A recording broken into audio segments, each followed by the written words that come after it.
Aspirational living the ego that price builds. தமிழாக்கம். நீங்கள் எப்போதும் மற்றவங்க நம்மளை புகழணும், நம்ம சொல்கிறது ரைட்டுன்னு சொல்லணுன்ட்டு நினைக்கிறீங்களா? அப்போனா கேர்ஃபுல்லாக இருங்க. ஏன்னா அதுதான் அவங்க ஒரு அடிக்ஷன் ஆகும். மற்றவங்க எப்போதும் நம்மளை புகழணும், நம்ம சொல்கிறத ஒத்துக்கணும்னு எதிர்பார்க்கச்சே அது ஒரு செல்ஃப் இமேஜை க்ரியேட் பண்ணுங்க. நம்ம எல்லா வாட்டியும் ரைட் அப்படின்னா அது உண்மை கிடையாதுங்க. ஏன்னா மற்றவங்க நம்மளை ப்ரைஸ் பண்ணுறாங்க அப்படின்னா அது சில டைம் அவங்க ஃபார்மாலிட்டிக்காக ப்ரைஸ் பண்ணலாம், இல்லை சில டைம் அவங்க சரி இவனுக்கு சொல்லி வைப்போம் மனசு கஷ்டப்படக்கூடாதுன்னு சொல்லலாம், இல்லாட்டி நிஜமாக appreciate பண்ணியிருக்கலாங்க.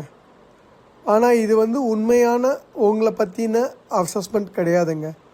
So when validation stops அப்படின்னா என்ன?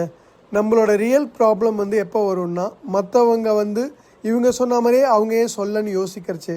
அதே மாதிரி யாராவது நம்ம சொன்னதை ஒத்துக்கல அப்படின்னா அவங்க ஏன் அதை ஒத்துக்கலன்னு யோசிக்க மாட்டோம். அதுக்கு போல் நம்ம ஈகோ டச் ஆகிடுச்சி, ஹர்ட் ஆகிடுச்சின்னு தான் சண்டை போடுவோங்க. அந்த சண்டையில் நம்ம டிஃபென்சிவாக இருப்போம். அவங்க சொல்கிறத யோசிக்க மாட்டோம், ஒத்துக்கவும் மாட்டோம், ஏன் அவங்க சொல்கிறாங்கன்னு பார்க்கவும் மாட்டோங்க. இதனால் நம்ம கற்றுக்கிறத விட்டுட்டு எப்போதும் நம்ம தான் ரைட்டுன்னு ப்ரூவ் பண்ண ட்ரை பண்ணுவோங்க. த காஸ்ட் ஆஃப் ஈகோ.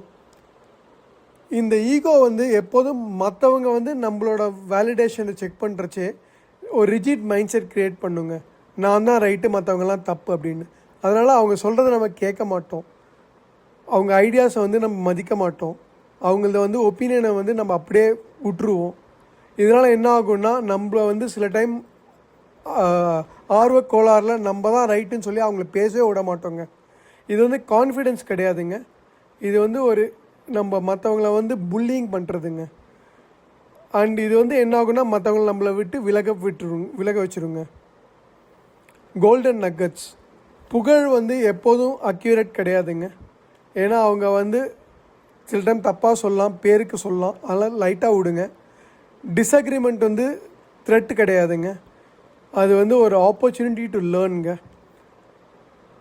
நீங்கள் மற்றவங்கள தப்பை சுட்டி காமிச்சு நீங்கள் அறிவாளின்னு ப்ரூவ் பண்ண தேவையில்ல, அது வேஸ்ட் ஆஃப் டைமுங்க. உண்மையான க்ரோத் எப்போ வரும் அப்படின்னா மற்றவங்க சொல்கிறத நம்ம ஓப்பனாக கேட்கணுங்க. அதில் நம்ம சேலஞ்சை ஏற்றுக்கிட்டு நம்ம இம்ப்ரூவ் பண்ணணுங்க. அதுதான் செல்ஃப் இமேஜ் க்ரோ ஆகுங்க. அதனால் உங்களோட புகழ்ச்சியை ஈகோ ஹர்ட் பண்ண விடாதீங்க. அப்புறம் கிரிட்டிசைஸ் பண்ணால் இல்லை ஒரு ஃபீட்பேக் கொடுத்தாங்க அப்படின்னா எதனால் சொல்கிறாங்க அப்படின்றத ஆராய்ஞ்சு உங்களை நீங்களே திருத்தி வளருங்க. Aspirational living. Live with purpose, lead with authenticity, leave a legacy. Srikanth Narasimhan.